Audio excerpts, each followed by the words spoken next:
Today we're speaking to a business that makes gym equipment. It's a brilliant branded business, but it's making a pitiful amount of money. It needs to be doing a lot more. This business owner is thinking too small, and it's our job to up their thinking so they get much better results. Take a watch. Hello campers, welcome back to Business Broadcast. Sorry, I had a little cough there. Note to self, don't snack between episodes when you're batch recording. Well, what have you bought? That's the most pretentious snack I've ever seen in my life. You can tell you're doing that jab yourself and check your blood sugar, because normally you'd have smashed a bag of cookies by now, but you're here's an olive. Olives, some anti-pasta snack pack. From Marks and Spencer's. Absolutely. I'm really looking forward to this show today, because I'm always impressed by the variety of people that we have on the show. Yes. Whether we're speaking to someone that makes bespoke furniture for high-end restaurants, or today, calisthenics, is that what it's called? Calisthenics, yeah. It's a type of training, isn't it? Using your body weight. And this is our guest today, got a company called balanceaddicts.com. Give us a little foray into where they're at, JB. So they've been going for under 2 years. He started in the summer of 2022. He's an entrepreneur who wanted to scratch his own itch. So his daughter was a gymnast, but he couldn't find the training equipment. So he was like, I know, I'll just build it. And then when he built it, he was like, I know, if I need this, other people will need this. And he was right. I think you need to go on their website to understand exactly what they're making, which is balanceaddicts.com. Yes, so balanceaddicts.com is a place you can find it. It's basically it's handstand and balancing equipment. So if you've ever watched calisthenics training, which is becoming more and more popular, so you might be going into a great little niche here.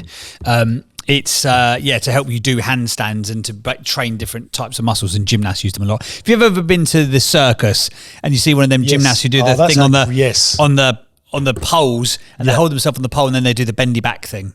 It's a technical term. It's a bendy back thing. He has got a couple of freelancers at the moment. This is a new, I guess, a micro business you'd class this. Biggest challenge is building off-peak sales volume, knowing which sales strategies to lean into fully, and the amount of time versus money to invest into them. Because at the moment he's doing an average of $2,000 per month in gross sales. I mean, he can't be living off of this, can he? It must have some other. Yeah, I don't know.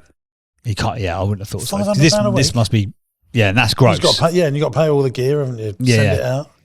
So he's, if he's nicking 10%, he's probably doing well in this online e-commerce space. He's barely banging a Chinese on a Friday night. Absolutely. But you don't need it if you've got a calisthenics body. That's maybe why he stays in such great shape, because he's not feeding himself. So he's doing $2,000 a month on months 1 to 9 on average. This is it's quite seasonal. And then 9 to 12 months, so the quarter 4 of every year, he's doing 8 to 10K. For Crimbo sales. Yes.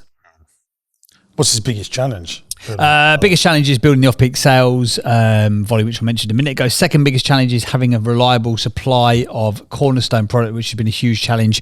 In the pre-chat, he was saying that he manufactured it all himself to start with, literally with his bare hands. Then he outsourced it to the Far East. Then the product came in, and he had to sink a load of money into that sort of bunch of stock coming in. And then he was like, it was rubbish.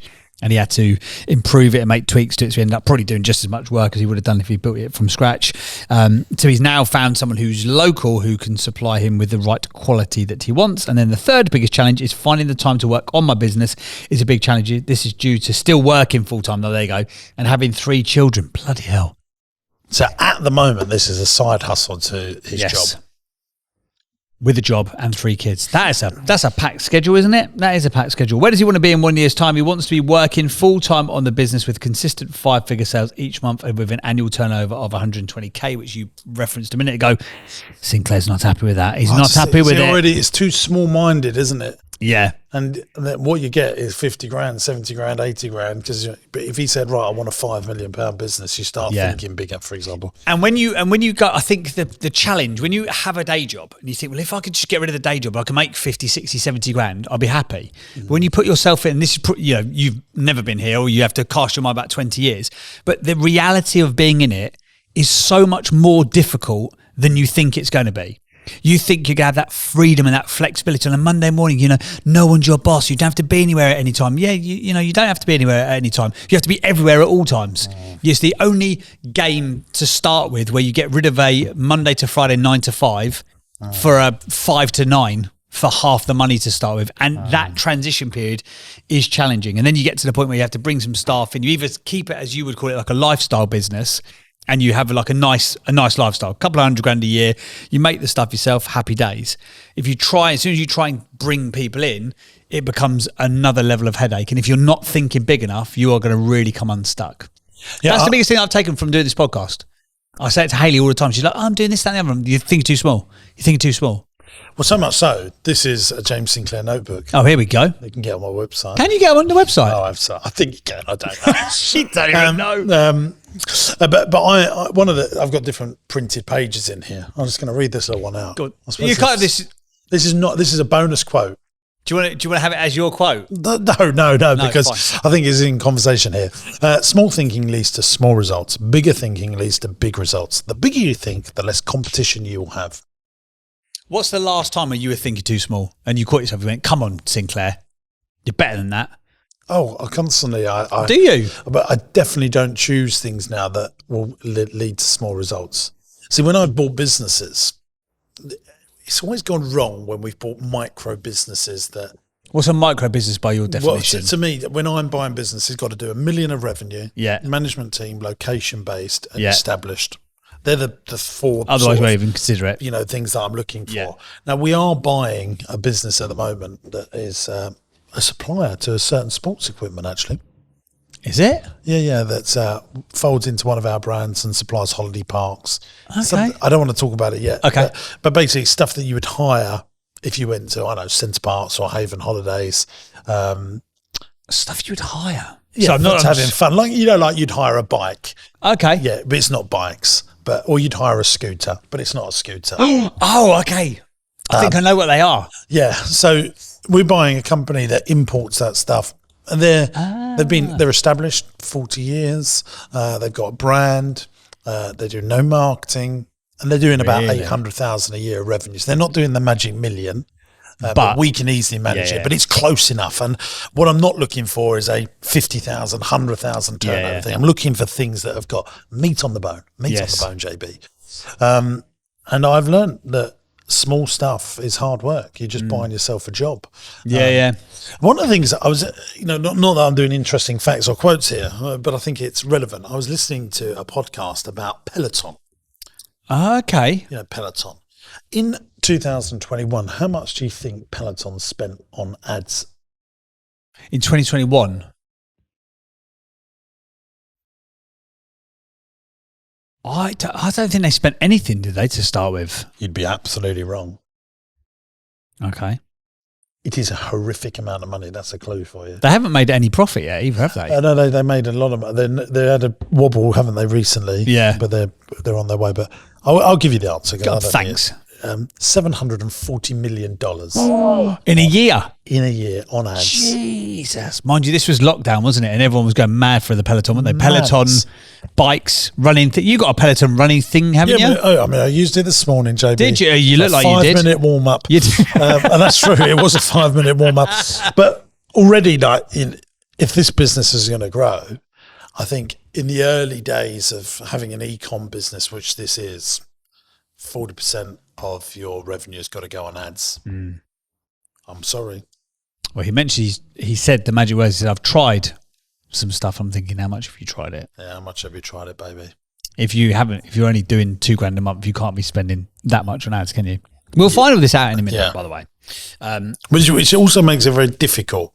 Because lots of e-commerce businesses in their first few years, like a Peloton, like lots of e-com businesses, what the barrier from actually becoming a commercially profitable enterprise is if there is no lifetime value. So if we look at the world's biggest e-com brand, which I think we both agree is Amazon, how much can Amazon spend to get a customer knowing there's going to be huge lifetime value? Yeah, huge amounts. Literally could spend, we're going to spend $5,000 to get a customer because we know they might even spend £1 million with us over their lifetime. Yeah. Without a doubt. Oh, we probably do, don't we? Yeah. Over a lifetime. Yeah. Do you have packages turn up every day from Amazon at your gaff? Of course, yeah. None of them I order. No, we have multiple things turn up because we're close to central London. That's same day delivery. So Hayley will order and then at 10 o'clock at night, the guy's banging it on the door. But it's the same with the Netflix business model. We'll give it to you for free for 30 days, knowing, I think I've been a Netflix customer now for 2012. I signed up, I'm sure. Was it still in Love Film and it was coming through the door on a DVD? Do you remember that? That was Amazon Prime. Oh, I thought it was. I thought it was Love Netflix. Film. Amazon bought that and turned it into Prime Video. Okay. Did you remember? Did you used to get DVDs through the post? Not DVDs through the post. But I think lifetime value in e-com is just so important. So something like this, for example, like if this product is manufactured as well as Dan's saying it is, and it is a very nice looking product, by the way, they're going to buy from you once every 3 years, aren't you? Once every 5 years, once ever. Yeah, I mean the other thing is you could do an online education stuff like Peloton did. You know, okay, yeah. You get the lessons and you pay for that. I think that's that can really work. Secondly, you build a wholesale business, going to schools and places and supplying direct. And you build a nice wholesale business. I mean, these are all the things that we'll try and find out. Nice. Well, before we get into the conversation, do you want to do? If you didn't listen to the last episode, we've got a new thing. JB doesn't like this, but I don't not like it. No, I don't think you like it. I can get the vibes that you don't like it, but I love it. Okay, well, it's time for James Sinclair's fact or quote of the week. Interesting quote or fact. Interesting quote or fact. Interesting quote or fact. It's time for the interesting quote or fact of the week. Very Harry Hill-esque, isn't it? Yeah. And I love Harry Hill. There you go. I listened to him on a brilliant podcast yesterday. Yeah, I listened to his podcast. I've never listened to it. Is it good? Yeah, he's fantastic. Okay, I'll have to have a listen. Anyway, so those of you that are listening internationally, he's a comedian here in the UK. I think we should just put that out. Yes. Because more and more on YouTube, by the way, now. Just what did you tell us? We're only 52% UK, aren't we, on YouTube? So half of the people. Can we get a live update? Live as we sit here right now while you fill for time. Well, I think that's mad, isn't it? That nearly half the people listening are not in the UK and we're doing all this UK stuff. So we need to remember that. Yeah. There you go. That was the main channel. Oh, okay, I don't care about that one. Here we go. We'll find out about the podcast channel now. So I'm going to go with a quote. Okay. You got a fact, haven't you? I've got a fact. Is this one of your own, or have you borrowed this from your mate Jim? No, this is the other Jim. No, it's not in this book. I've got a Jim Rohn book here. Quote book. Do you always have that in your bag?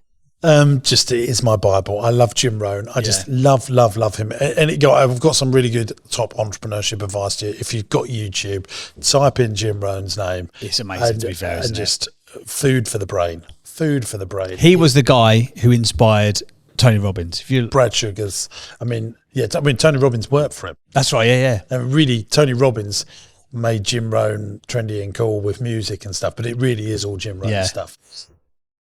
But I mean, the godfather of personal development. But this is, unfortunately, not mine. One of his. Okay. But not in that book. And I'll put this on my Instagram. You develop your personality in private, so it serves you well in public.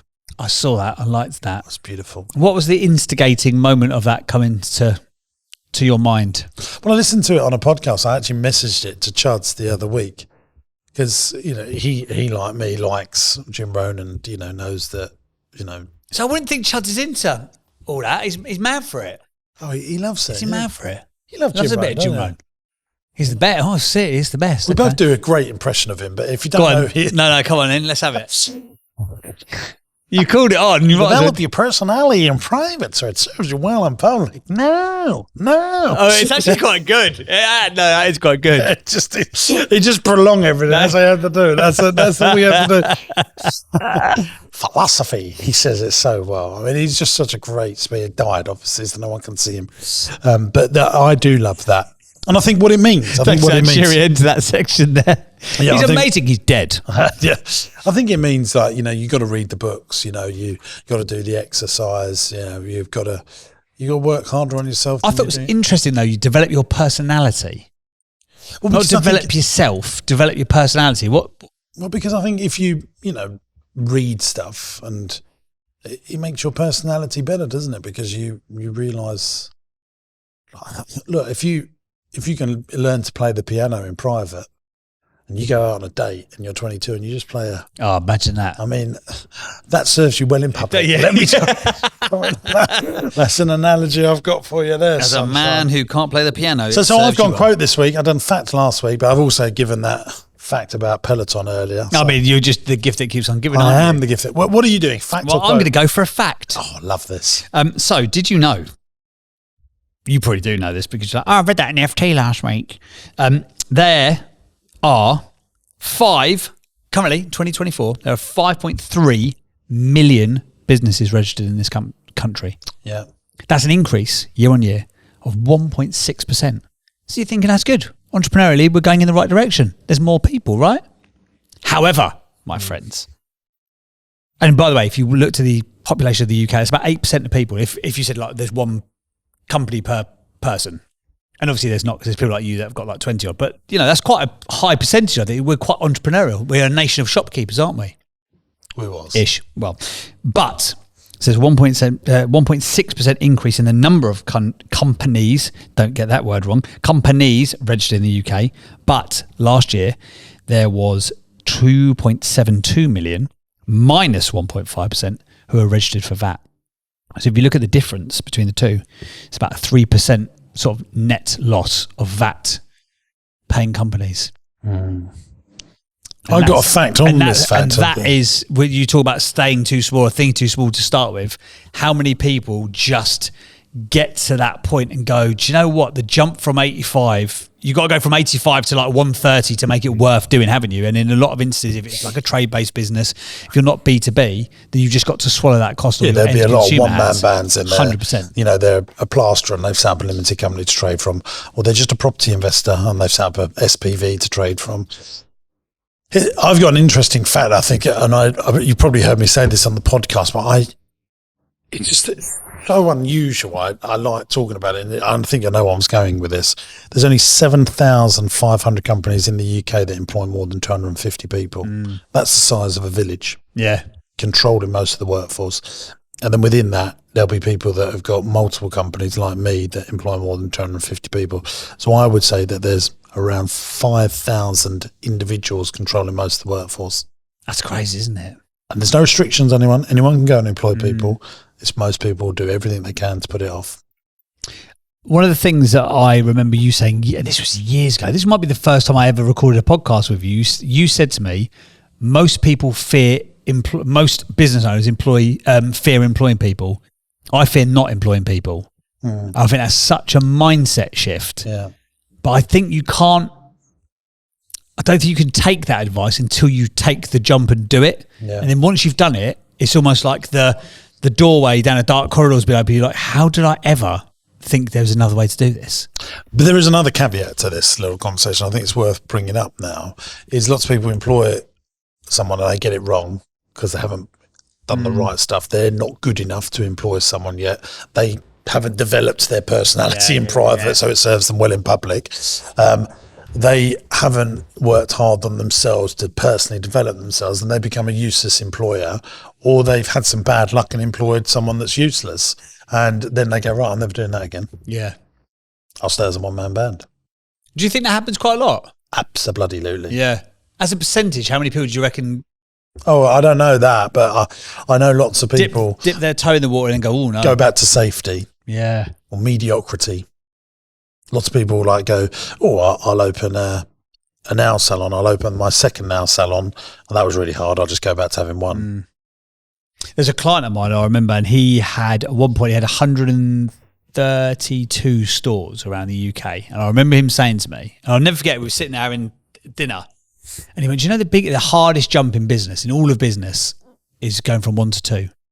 I said, what do you mean? He said, 1 shop to 2 shops, that is the biggest jump you'll ever make, because you have to relinquish control. But once you've done that, then get into 3, 5, 10, dozens and dozens of them. Yeah. It becomes really easy. And at one point he was opening, a shop, 2 shops a month, and he was like, dead easy. What sector was that in? Travel. So probably wouldn't be easy these days, but this was like in the 80s. Wow. Yeah. But he always said they're going from 1 to 2. He said, and that's why most people, and he had a sort of a bit of an M&A strategy like you've got, like he was sort of building a business from scratch. You'd go in and see companies that are already operating and just pick them up. He said most of them were mum and pop, one man, one sort of woman bands who just didn't want to take that risk of going from 1 to 2. Well, interesting. Well, if you've enjoyed this fact or quote section. Facts or quote. Well, I don't know why you don't like it. I don't not like it. I'm just not in love with it yet. I'm not in love with it. I think you're very good at it. Can you just give it in the comments on YouTube? Just give it a thumbs up. If you like this section, give us a thumbs up. If you don't like it, give us a thumbs down. We'll obviously be sort of weighting the importance based on how often people comment. John Buckley, your vote is worth 10. Yeah, there we go. Right, should we get into? I Dan forgot. today? I forgot we got Dan waiting on the line. Waiting in the wings. Let's get him on the pod. Dan, good Hang on morning. a sec. Oh, No, hang on. Chud's got the results. Oh, here we go. Go on, Chuds. Keeping people hanging. What percentage of people? 79% UK. For the podcast. Okay. And 21% rest of the world. Do you know where the other countries are? Can you give us the top 5, Chuds? Australia, Oh, of course, there's John Buckley. Ireland, Ireland, the US, then New Zealand, New Zealand. and then Thank you, New Zealand. all the rest. All the rest. All the rest. See, when the podcast grows, We could do an internet. You know that 79% will shrink it will. and the 21% will increase. You know that live theatre show that cost you 500 quid to put on? Yeah, We could do an international world tour, couldn't we now? we could absolutely. Try and get that one past Jenks, your ops director. Hey, There I'm we going go. off for 2 weeks around the world, Jenks. What do you think about that? She would kick your ass, wouldn't she? Right, can we get Dan on now, finally? Get down on. Hey gang, James here. Great news. Business Masterclass is coming back to London. This is my ultimate 2-day event that will grow the profitability and size of your business so that you can have a commercially profitable enterprise that works without you in it. I've run this event before. People absolutely love it. We get rave reviews and I'd love for you to come along. Imagine 400 business owners in a room serious about growing their business. Imagine the connections you can make. I'll be on stage teaching you all the stuff that I've learned over the last 20 years in 2 days to seriously scale your business up. If you want to find out how to buy companies, raise finance, get customers, and make your teams as profitable as possible, then this is the event for you. Look, it comes with my 100% money back guarantee. You come along to this event, and if at the end of day one you go, do you know what? I haven't got 10 times value out of what I've paid for this. I'll just give you your money back. And here's the great news. Tickets are only a few hundred quid. And there's no sleazy sales on the day. It's just me delivering all the stuff that I know about growing businesses. And I can't wait to meet you. I'll be there. We'll have a little chat with the other 400 people in the room. It's big enough, but intimate enough to really learn the stuff that I know that scales businesses. Cannot wait to see you at Business Masterclass. Now, every year the tickets go like hotcakes, so make sure you get your ticket now.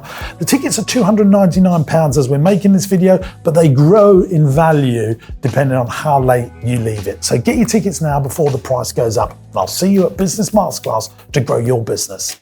20 minutes later. Hey, Dan, welcome to the pod. How the devil are you, sir?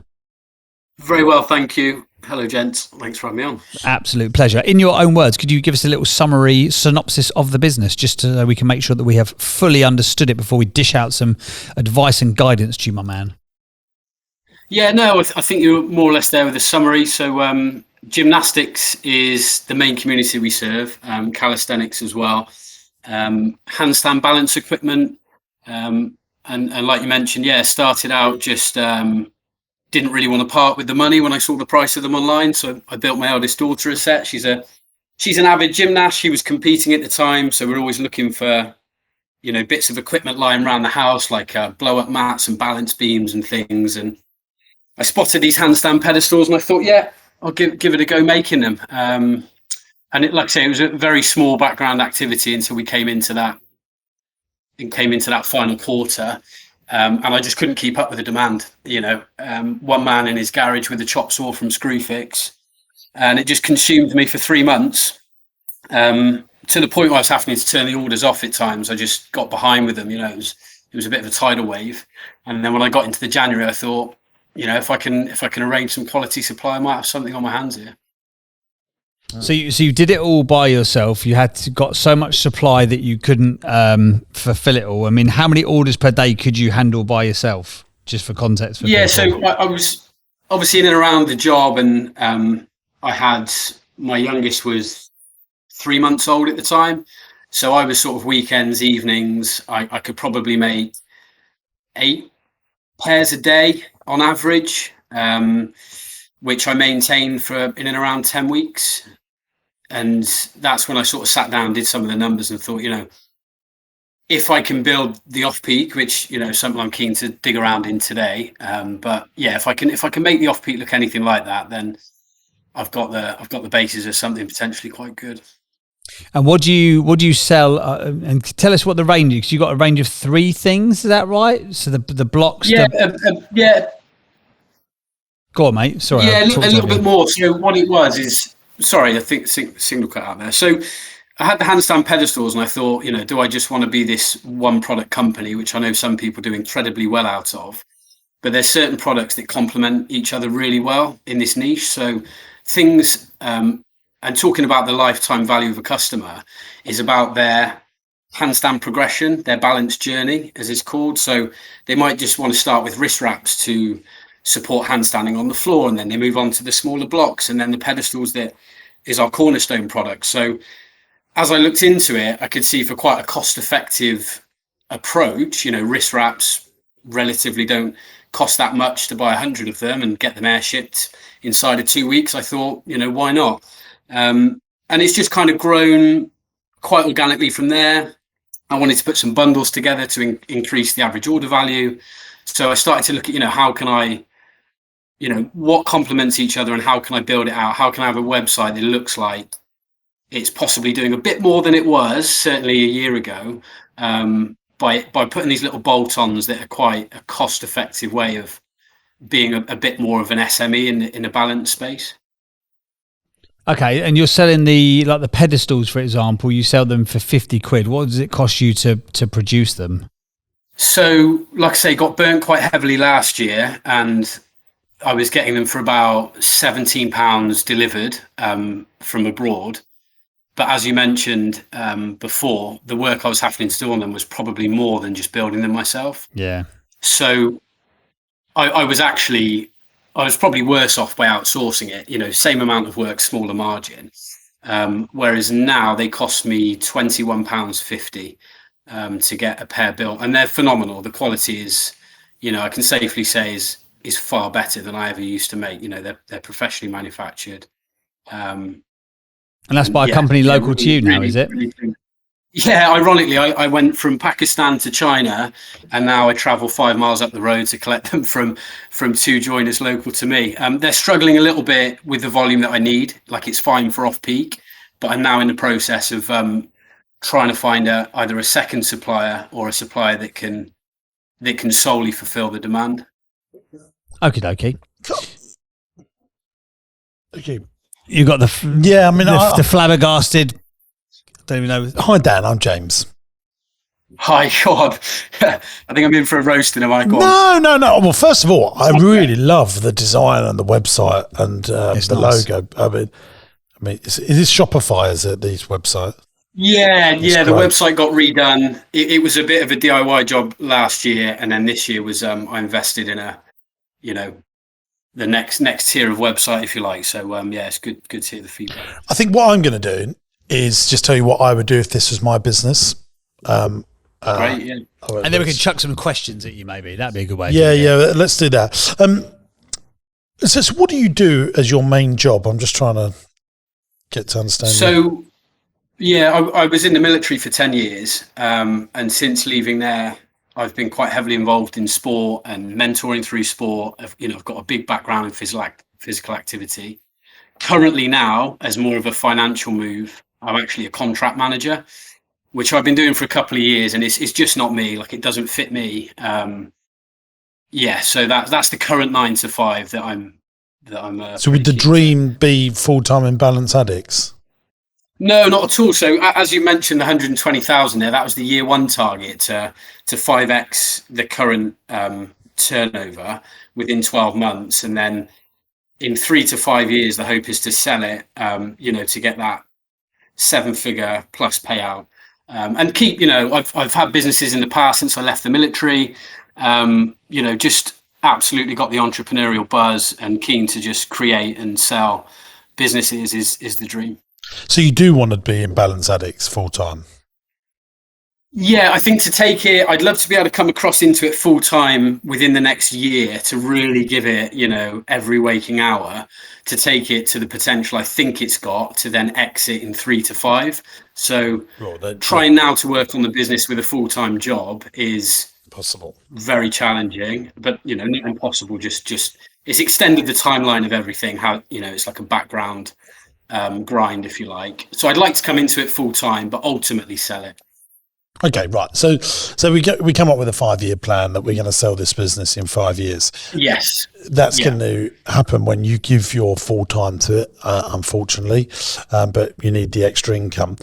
If it was my business, I would buy what they call a CNC machine that cuts all the wood out, and I'd employ someone full time just to make all the stuff, so that you can say you make it yourselves, and then they're just making all year round for the peak times. I would then have the Netflix model. You know, Netflix did not make their own shows in the beginning. They bought other people's stuff and then sold it at a margin through streaming. So I would find out everything that people want within the gymnastics space, and you become the go-to place for people to buy all that stuff. And then over time you start putting in your own branded stuff, and you know, I don't know if there's balancing balls, but there's someone else's, but then we're selling a lot of them now. Let's import them ourselves and put them under the Balance Addict brand. And so that the website sells loads of stuff where you might only make 20, 30, 40% GP on, because you're selling other stuff, but people know that you're the go-to place to go to. Then I would get on the phones and ring every gymnastic school in the country and say, look, I'd love to set you up with a wholesale account. We sell everything. And we've got an online training thing with the best teachers that can help you. We would love to give all your students a discount, like my Entrepreneurs University. I don't know if you know what that is. Have you seen that? Yeah. Dan? Yeah, I'm familiar with it, yeah. So you create your own gymnastics university where so kids can learn stuff from at home.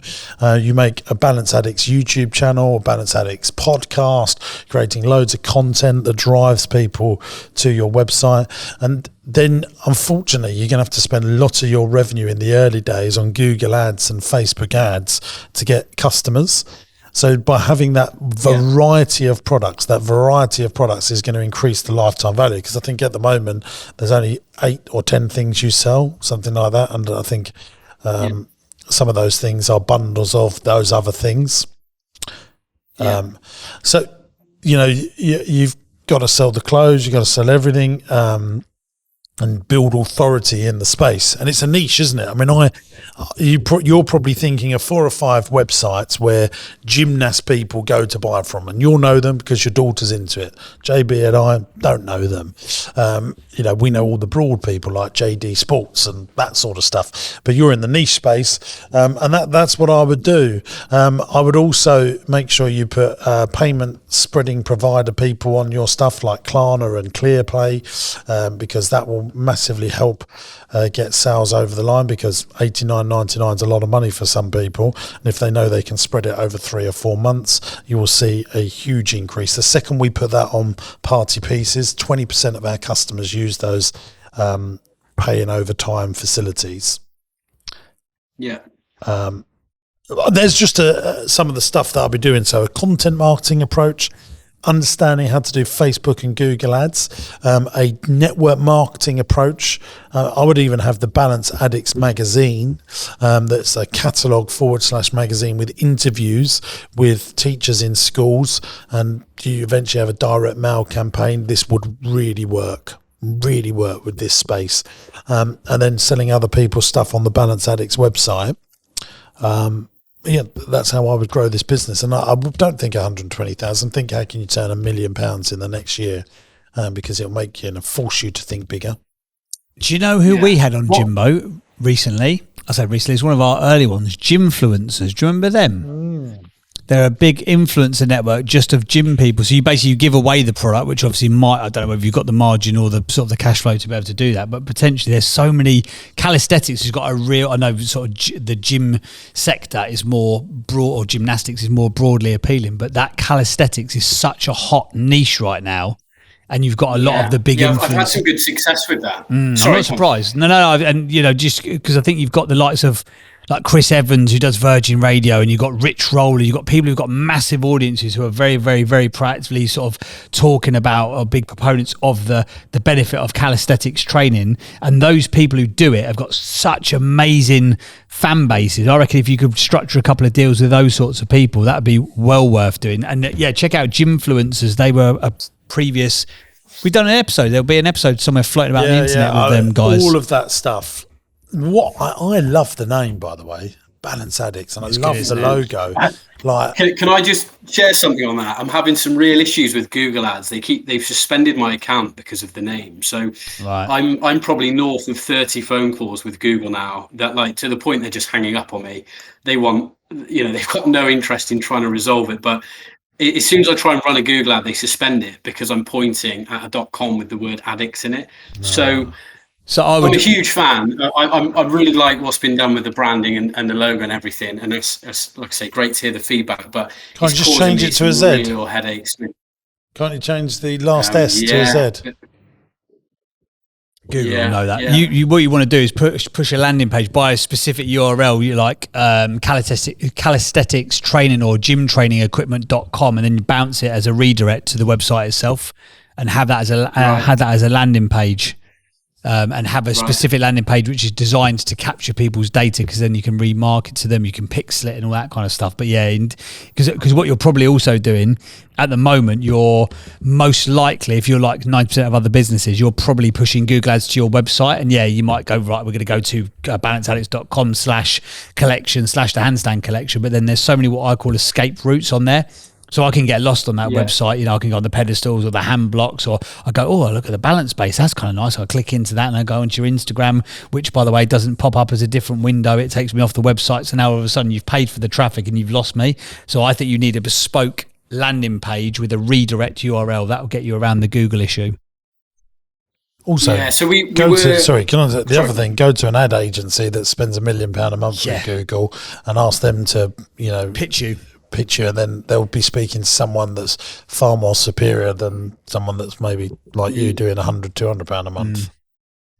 No, the funnels thing I found quite interesting, and that was really one of my questions, because I've got what I think is a strategy, like my top 3 things that I'm targeting for growth, and which I'd be interested to sort of sound you out on. But the click funnels is a really interesting one, and going back to your point, JB, was sending them directly to the product. So with the pedestals being the cornerstone product that we sell, 90% of our sales attributed to the handstand pedestals, people are targeting that keyword specifically, the mums and dads that are looking to buy for their kids. So it's quite low hanging fruit in terms of a keyword that we can challenge for on the cost per day. So what we were trying to do was send them directly to the product rather than the homepage, where like minimizing the amount of clicks between, eyeballs on the advert to product in the shopping cart, as it were.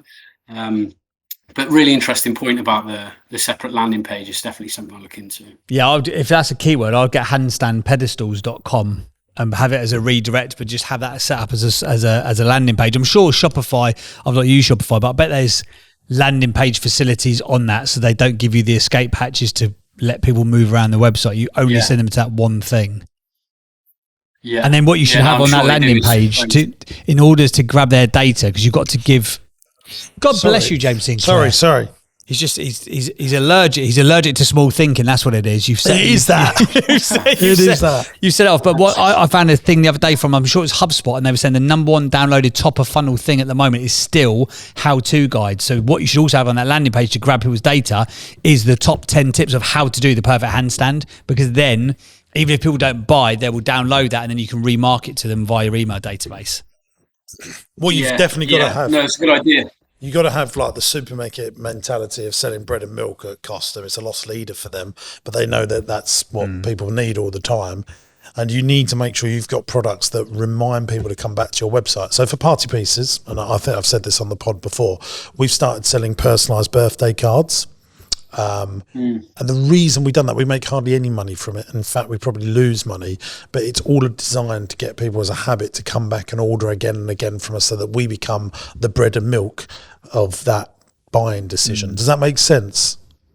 Yeah, no, it does do. I think my only hesitancy is potentially kitting out, with gymnastics is like as broad as it is long. And I know things like the air tracks and the balance beams, and there's no end to really what I could put on, under our banner. So I guess it would be any thoughts around would research the top 5 that have the biggest sales volume or have the biggest margin. And like when you say be like the go-to, I'm just thinking of the cost to really kit that out in terms of stock. If you're worried about it, you drop ship it, don't you? You partner with someone that's big in the space and say, look, I want to sell all your stuff. I'd like a trade price, and as it comes in, that gets sent out. But if you said you want to sell this business in 3 to 5 years, what you're doing there is all small thinking. Like if you really want to do this, you've got to think bigger. Now, one of the things that I would do if this was my business, I would find a established gym selling website, the biggest in the country, and I would go and meet them and see if any of them would consider selling their business, and you pay them over a period of time for their business, and you put your energy, effort and enthusiasm on there. If there is a business out there that's 30 years old that supplies all the gymnastics schools, and everyone knows them, and they look shoddy and old, and they just make money because they've been around a long time, try and buy them. Yeah, no, it's a good idea. I mean, that's all I do. I was familiar with. Yeah. So before listening to these pods, I didn't really realise that was an option. With like the monthly buyout. But if they're profitable enough as well, you can easily borrow money to buy them as well. So you do, you borrow a bit from the bank. You give your personal guarantee, and you do a bit of vendor finance. There's usually vendor finance, seller finance in every business transaction, because the banks quite like it, because it means that the seller is invested in making sure you buying it is a success. Yeah, and then still operate under their branding. We'll look to rejuvenate it and bring it into what I'm currently doing. Case by case basis. I would put all of their products on your Balance Addicts website and keep theirs, so you run 2 brands. I mean, that's the Procter & Gamble playbook. They own Ariel, Daz. You go down the washing bloody aisle, and you're thinking, I'll go from Ariel to Persil, and you're still with the same people. You're still with Unilever or Procter & Gamble. Yeah. It's owned by 2 people. But we also do that. Like we've got multiple brands that that in the same space. That it's important. I've got Cookies and Cones, which is an ice cream brand. I also own Rossi Ice Cream, and I think it's important but it's the same product. Yeah. One's just marketed at the teenage market. Because at this Balance Addicts, what if you've got a 65-year-old that doesn't really like this cool black branding and stuff, and they know the greatbritishgymnastics.co.uk, that's where they've been buying. If you can have that brand, and that could be of value. Yeah. Okay. And then, like you say, kit out gyms, just be approaching gyms, and you think in person. Well, I like them gymnastic clubs that have communities, like local football clubs have, that kids go to. All the mums are involved, and 1,400 of them registered in the UK, by the way. What gymnastic club? Yeah. So those 1,400, they should be receiving newsletters and catalogues, good old fashioned stuff, because in those niche businesses, that stuff really works. If you supply one club group, then you supply all the club groups. If you supply a secondary school and the head teacher really likes you, they tell all the other head teachers. In these niche spaces, network marketing still really works. Yeah, I don't know why, but I feel like schools might have a bit more success than gymnastics clubs. I'm just wondering if schools and set in their ways. I'm putting them both there. What I'm trying to get at is, JD Sports is whole of market, yeah. Sports Direct is whole of market, but actually gymnastics, you don't go to JD Sports to buy all your gear, do you? No. So you would go to a specialist. Like if you wanted to buy, a good friend of mine, Abid, who owns a cricket company, AJ Sports, he just does stuff for people that play cricket. He sells the bats, like £2,000 cricket bats. Does he? Yeah, really, like, and more. And people that are into cricket, they don't trundle into Sports Direct to buy all their gear, or JD Sports or one of them. They go to the specialist cricket, and he's one of them, on the top ones. That's quite interesting, actually, isn't it? Because cricket's a massive sport over here. Yet, like you say, you wouldn't go to like a general like sport and ski. Like you've got your football kits, you're running. It's a massive sport, but who do you know goes and plays it? It's not like football, is it? No, I suppose not. But it's got to be it's probably third, fourth biggest sport in terms of participation. But it's way more niche than rugby, football, badminton, tennis. But you would have thought they would have enough of a market to be listed in those places. It's quite interesting how niches appear, isn't it? But same with gymnastics, I suppose. If you look at the amount of kids who go and do like a Saturday club, I bet it's massive. But his market, especially with the Olympics on now, I think with lottery funding and the grassroots for gymnastics. But what's good about what your thing is then, like everyone plays a bit of cricket at school, plays a bit of rounders at school, but you're the next level, the people that are saying, right, we're going to buy our own equipment, our own gear. We're serious about our hobby.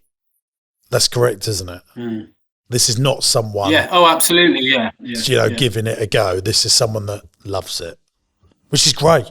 It's really as well, like a lot of the SEO content we're creating is, 21-day handstand challenge or perfect your first handstand in 30 days, so things like that could be turned into ebooks perhaps, and whether they use as lead magnets or things to capture attention, or articles that go in physical magazines, like you say. There are people at the other end that are looking at the skill of a handstand and thinking, well, I could give that a go. I could just step out in the garden and give it a go, and then before you know it, perhaps they want to invest £20 in a set of handstand blocks. So it does capture the imagination of people that just like to be physical. But the problem, remember what we said at the top of the pod, and that's all very interesting. Lots of people buy these one-off things. Like there's lots of people that have bought magic tricks once and never picked up again. I was one of the weird geeks that I did buy that weird magic trick, and then I really went into it and built a career off of it.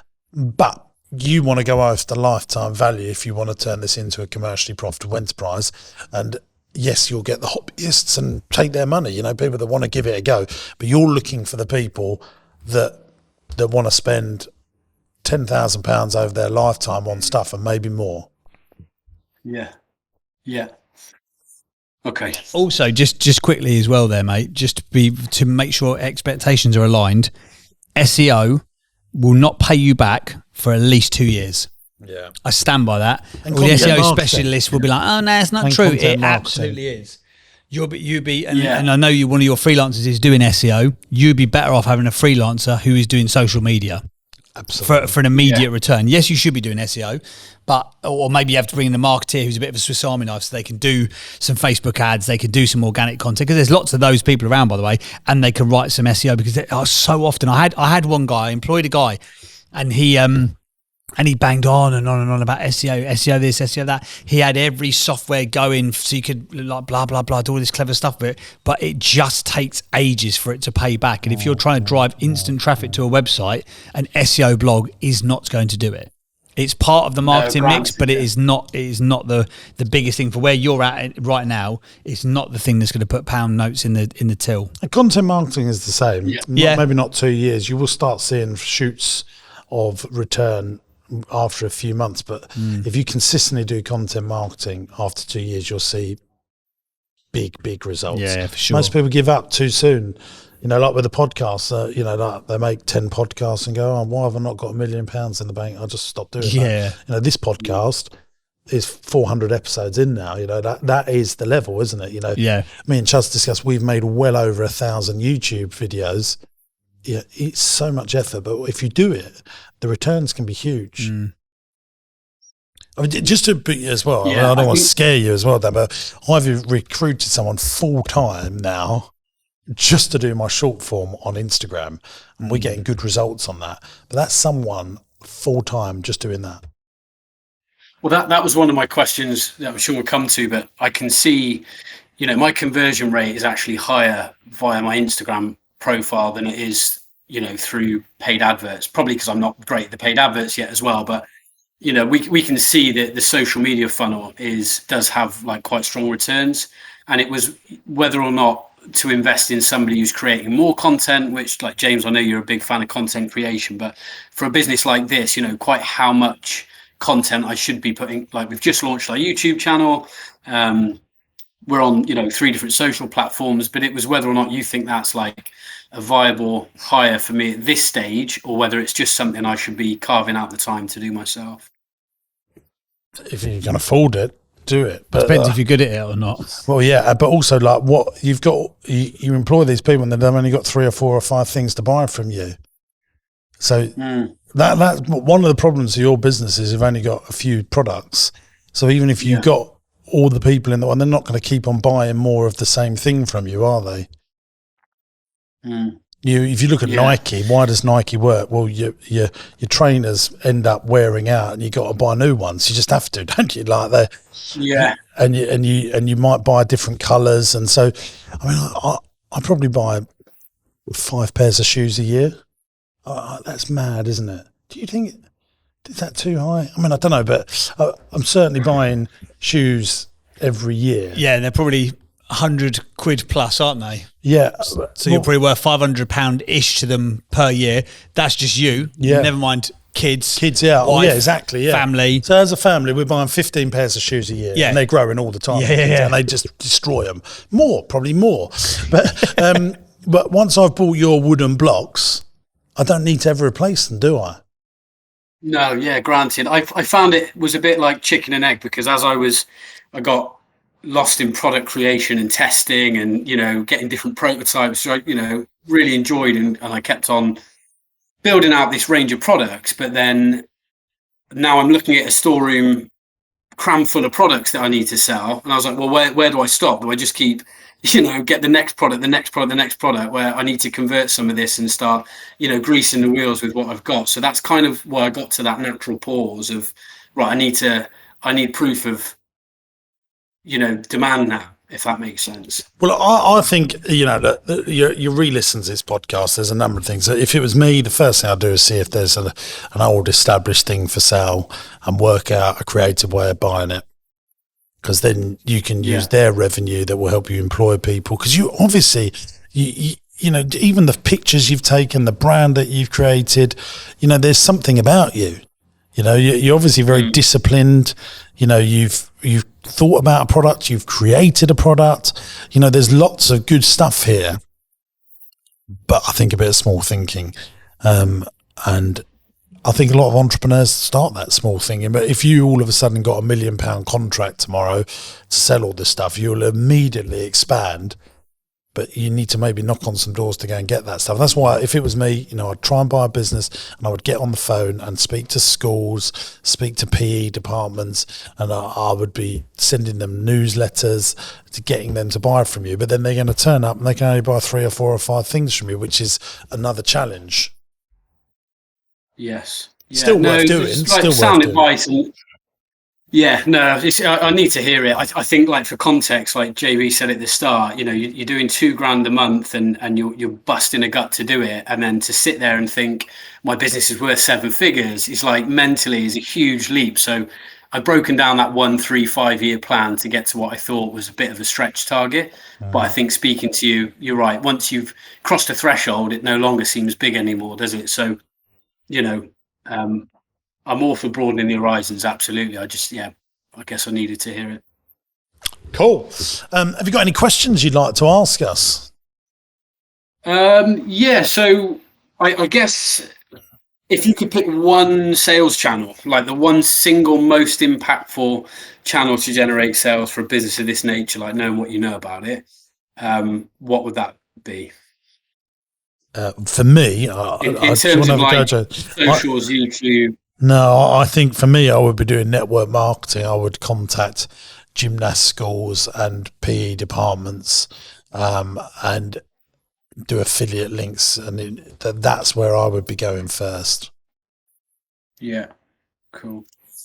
But that's hard work, and that's why most people don't do it. But you go back to the 60s, 70s and 80s. If you listen to Shoe Dog, by the way. I was about to say that'd be a good book to listen to for this. Oh, yeah, fantastic. Just phenomenal book, yeah. Right, so Phil Knight done network marketing in the beginning of that. Do you remember he used to drive around all the sports running clubs and have shoes in the back of his car? That is what that man did. He done network marketing before he done all the Fandango marketing. Handstand demos, that's what you should be doing. That is what he did.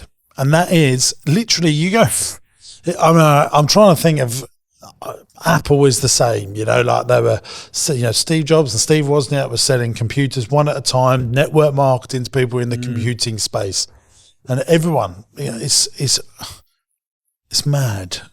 That story just repeats, and it's always usually starts with network marketing. Nike was a niche business that became broad. Amazon was a niche business as well, just selling books. Yeah. So let me finish the Amazon thing. They are the everything shop now, but they started off just selling books. They niched, broadened up. Yeah. Yeah, no, to think the sort of, what was it, the 50s or 60s he was doing it in as well, just hopping on a plane to Japan to go and shake some hands and put his products in front of them. It's It could also be your content marketing. If you said to yourself, right, my goal now is that once per week, as an absolute minimum, I'm going to go and do like a little mini seminar or like a sort of a handstand hack session for gymnasts, or here's how you use the products as part of it. Then if you had a social media person, they could film whoever's doing that instruction with the kids. And then that can become your content marketing as well, because you've got a lot of nice stuff on your website, but more of the people, again, if you look at all of the calisthenics sort of influencers or the gymnast influencers, what is the most popular stuff is them actually doing the activity again and again. So if you could get in front of 50 kids and therefore, vicariously 10, 20 parents and a couple of club leaders, and you're making your content marketing, you're getting two bites of the cherry at the same time. And maybe you say to yourself, right, do you know what? I'm going to put I'm going to put a pin in a map, and I'm going to say anything within a 30-mile radius of where I am right now, because again, you've got to be mindful of the sort of the full-time job commitments and stuff that you've got. You are going to hit up every gymnast club within a 60-minute radius of you, and go and use your equipment to demo how to do the perfect handstand, or to run a little session and record it for content. That would be a great way to start spreading the message. Yeah. And then, give them the opportunity to buy the stock.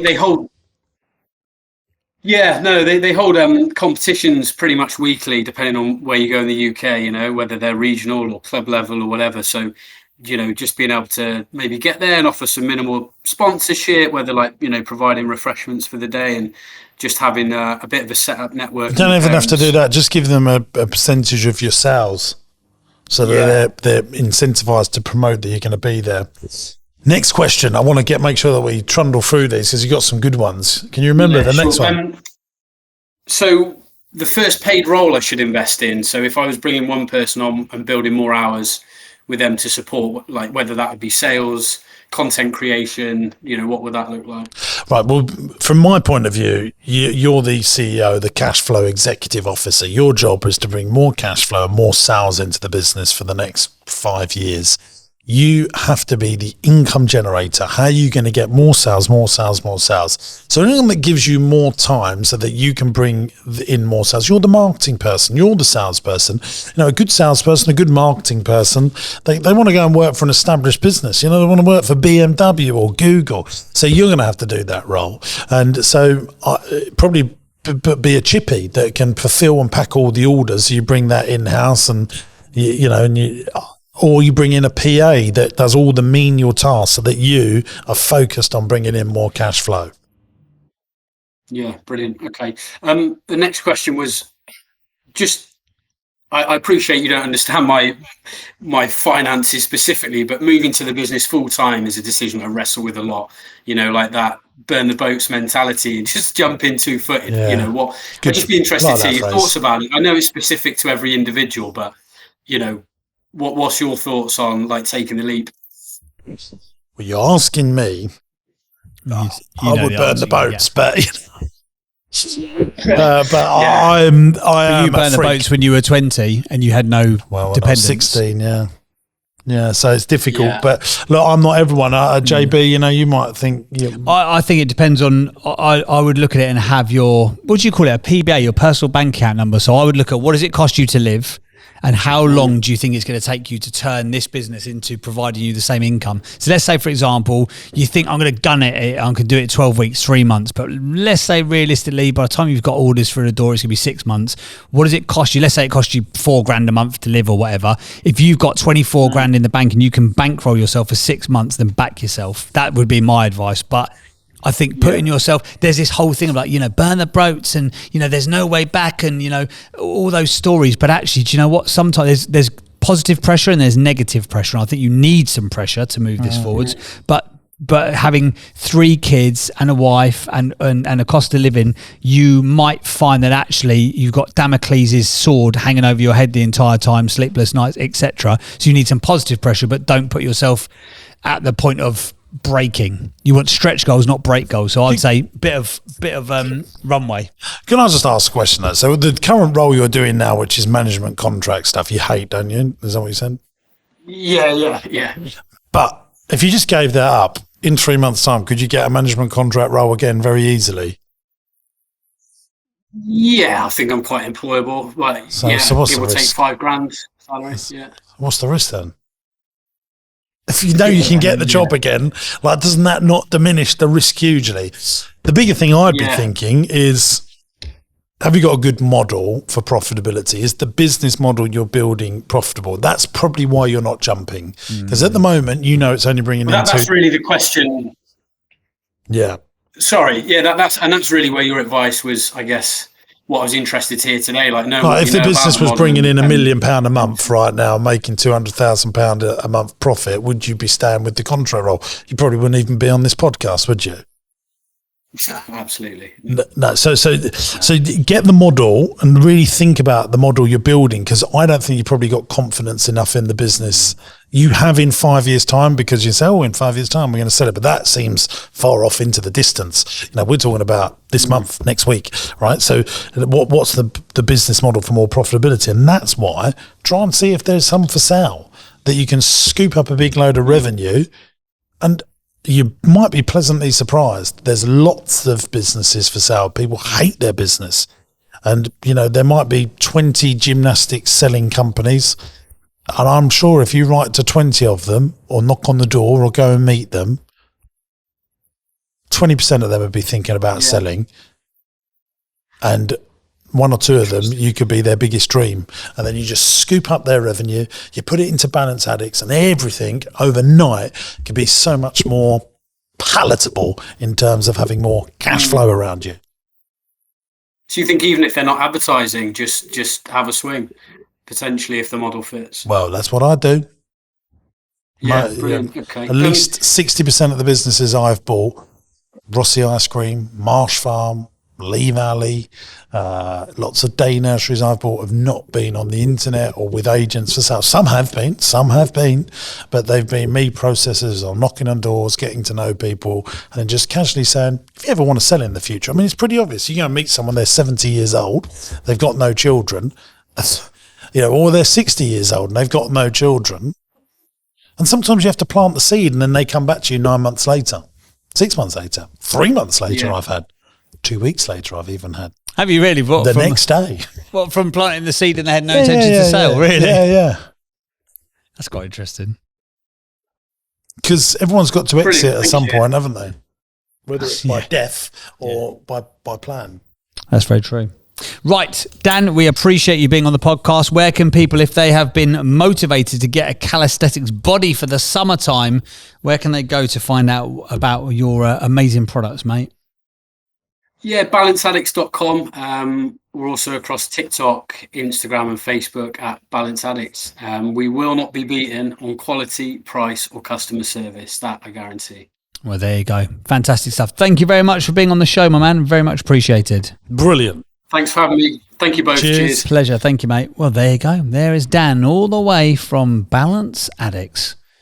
It's a nice looking product, by the way. If you go and have a look at it, it's a really nice. His website and branding looks way more established than the business actually is. Yes, it does. Good old Shopify. Yeah. Shopify is such a good product. Why are they not sponsoring my main content and this show? I don't know. Really give him a shout out. Well, I'll tell you what, the other thing, I made a bloody video for Shopify. I know, but maybe they didn't say, here you go. Do you want a jingle? Go on, tell them why they should sponsor Shopify, this. Sponsor this or I'll cry. Done. There you go. Sorted. Let's do 8 traits of the great entrepreneurs. Let's do it. Oh, that's on the other screen though. Sorry, I've messed myself up here. Here you go. Right, it's now time for the 8 traits of the great. This is the point of the podcast where we kick Dan out of the room and we lovingly talk about him behind his back. And we rate him on the 8 traits of great entrepreneurship to see how well he scores on the entrepreneurial leaderboard. James Sinclair, over to you for the 8 traits of the great. Point number 1, starting with the end in mind. No. Do you not think? No. He wants to sell in 5 years' time? And No. Right. No. Passionate about their cause? Yes, he definitely is that. Untold amounts of resilience? No. I don't know. He's a military man. If he's a minute, why has he not left his job and just built this business? Because not everyone's He's geared up like you. He's scared. I'm not giving him that. Do you think, like, Dan's not here now, he's not in the room, that the idea of that guy stopping a good paying job to make that work terrifies me on his behalf? Not for entrepreneurs that know what they're doing. I don't think they do. That's my point. I think there is a real risk with entrepreneurs who don't know what they're doing and they have to learn it as they go. But I don't know whether you maybe have to master relationships with people. Don't know. It's hard to tell, isn't it? He's a nice fella, but Half a point. yeah, Commercial awareness. no. Oh, dear, you're being very nasty today. I'm not being nasty. I'm just telling it Number as it 6, is. they innovate so they don't evaporate. No, Master marketers. no. Don't even ask me it. Stay teachable and curious. Yeah, he does. Yeah. How many you got? Let's I have a look. liked him. We got but 3. We got 3 out of it. Again, I like to caveat. He could be really good. You good. I'm Good going at to give him branding. another. Good at marketing. Oh, here we go. Hang on a sec. You Is he said gonna no to sing- marketing. You said no. He's good. Yeah, good at branding. He's getting 4. He's on 4 points. Giving away like free candy. That's what's happened to you. You've turned into the real life Willy Wonka, haven't you? No, I think there is, we can make our own rules up. I think certainly no, he is no more than a 4, but he could be. There is, that you look at what he's done and he's developed a product, he's innovated that product. Yeah. He's got the eye for design. I think there was huge levels of naivety. Maybe. Well, But the only way you learn is by growing, isn't it? You grow, you learn, you grow through what you go through. There you go. That's that famous saying. I'm going to say that for the quote for next week if you're still insisting on having that bit of the show. For us, that's about 20 minutes time. For you, It's now. Yeah. We're running late already for the next one. Yeah. But tune in for the next one because it will be good. Okay, gang. Thanks for listening to the pod. And if you're listening on YouTube, subscribe. If you're listening on Spotify and Subscribe there as well. and Apple. podcasts, subscribe. But also leave us a review. We really like that. Yeah, we haven't had an Apple review for a little while. I might check in a minute. Maybe we've had some. Yeah, if you're listening on Apple, please give us a review because that does help the algorithm. Yeah, doesn't it? they reckon it doesn't, but I reckon it does. Yeah. Apple's like, oh, we don't even look at it. Why'd you have it then? Yeah, bless Flipping it. lies. His dad is Tim Cook, so he knows. Thanks for listening, gang. Ta-da! Thanks for watching today, gang. I hope you enjoyed the show. Now, look, we're looking for some great businesses to come on the podcast. If you've got challenges, but you're desperate to grow your business and you can't necessarily work out how to do it on your own, you'll be a perfect candidate to come here on the podcast. It's absolutely free to come on the show. Go to my website, jamessinclair.net, and there's a podcast button. Click on the podcast button, fill in the application form, and we'll do our very best to get you on the show and try and grow your business. If you're loving the podcast, make sure you subscribe to the channel by clicking here. And why not give this one a watch? I think you'll like it.